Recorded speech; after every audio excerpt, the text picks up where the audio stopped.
તો જય માતાજી મિત્રો એન્ડ ગુડ મોર્નિંગ. અત્યારે આવી ગયો છું હું ગાંભોઈ અને આના કહેવાય ઘરેથી આવતો એક્ટિવા મળી હતી. તો સ્કૂટી પર આવે એટલા માટે મેં રસ્તાનો બ્લોક ઉતારેલો છે. અહીંયા આવીને ઇન્ટ્રોડક્શન આપીશ. તો અત્યારે બહુ ભાઈ આવે તો હાઈવે પર બેઠો છું અને બસની રાહ જોઉં છું. તો એ જોઈ શકો છો બસની રાહ જોઉં છું. તો અહીંયા બસ હજી આવે છે. અહીંયા રોડનું કામ ચાલુ છે ને એટલા માટે બસ ઉપરથી આવે છે. એટલે અમારે અહીંયા હાઈવે પર બેસવું પડે છે. બસ આવે એટલી વાર બસમાં બેન પછી જઈએ મોડા છે બાજુ.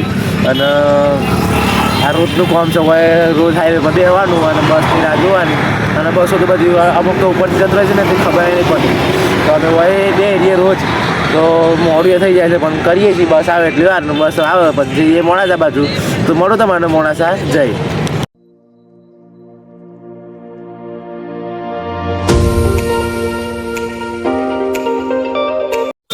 તો મિત્રો અત્યારે હું આવી ગયો છું ગાંભોઈ. આપણે મોડાસા બતાવ્યું નથી કામ કે મારા ઉતાવળ હતી અને પાછું તત્નપત હું ફટાફટ નીકળી ગયો છું સહી કરીને.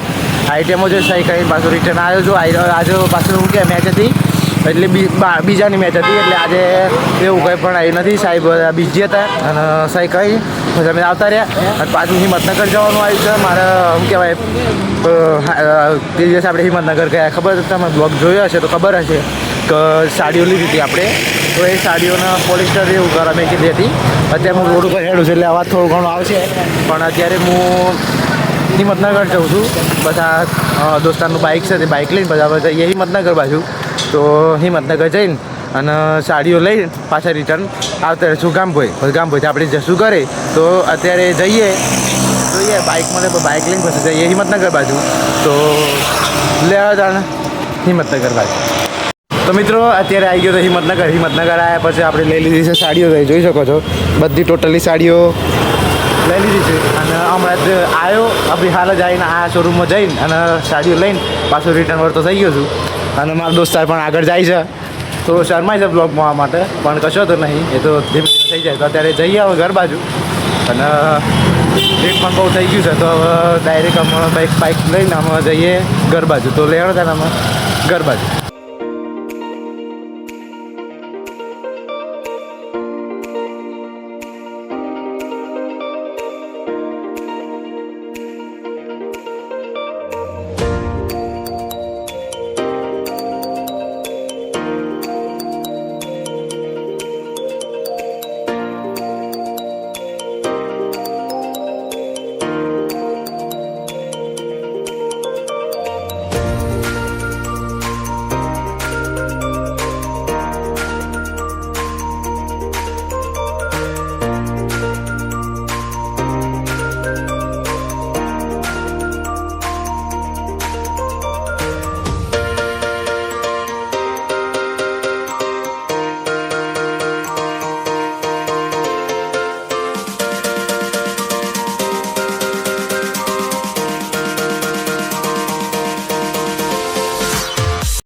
તો મિત્રો અત્યારે આવી ગયો છું હવે ગાંભોઈથી ઘરે હિંમતનગરથી ઘરે આવી ગયો. અને તમને ખબર જ છે આપણે હિંમતનગર કેમ ગયા હતા તો તમને બતાવી દઉં.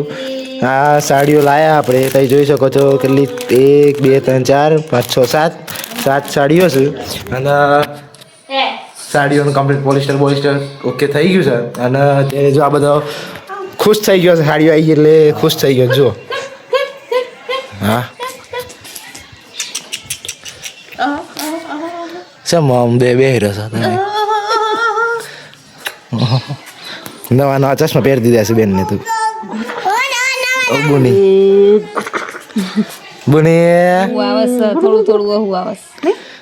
જો અત્યારે બધા બેઠો છું અને ધ્રુવીન માર પાછળ પડ્યો છે. તેડાવું છે એને તેડાવું છે. તો અત્યારે નાહી ધોઈને ફ્રેશ થઈ જાય. પાણી પણ ગરમ થાય છે તો કપડો બપડો ઉતારી દઈએ નાહી ધોઈને ફ્રેશ થઈ જઈએ પછી તમને મળું. તો મિત્રો અત્યારે વાગી ગયા એકદમ કમ્પ્લીટ 7:30 અને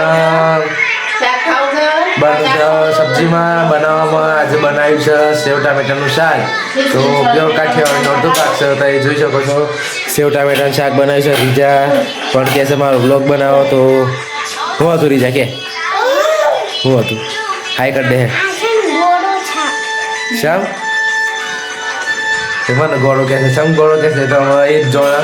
તો અત્યારે સેવ ટામેટાનું શાક બનાવી છે જોઈ શકો છો. સેવ ટામેટાનું શાક છે અને ખીચડી છે રોટલી છે તો ફર્સ્ટ ક્લાસ